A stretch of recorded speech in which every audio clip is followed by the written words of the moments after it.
Morning everyone. So welcome to the weather instruments lesson. So today we're going to be learning about weather instruments, and weather instruments are what we use to measure weather, and scientists use it to predict future weather conditions.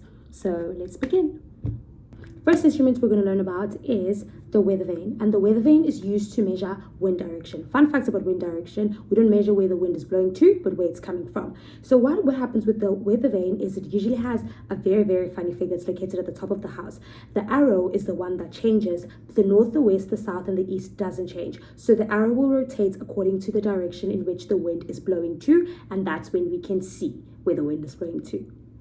The next one we're going to look at is a thermometer, and a thermometer is used to measure temperature of the temperature aspect of weather. And what it basically has, it's measured in degrees Celsius or Fahrenheit depending on the country. And what it is there's like a little liquid inside a thermometer, and numbers on either side. And if the liquid goes high, the temperature is high, and if the liquid goes low, then the temperature is low, and that's how you can gauge the temperature.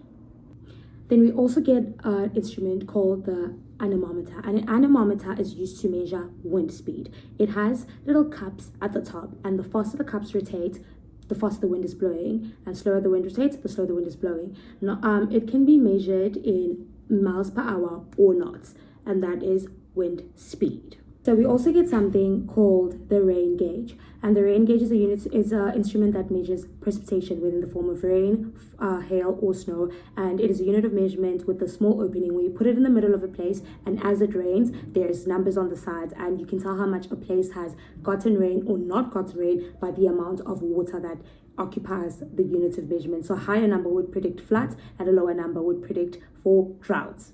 Thank you so much for watching this lesson. I hope you understood, and I hope now you have a better understanding of weather instruments. Bye.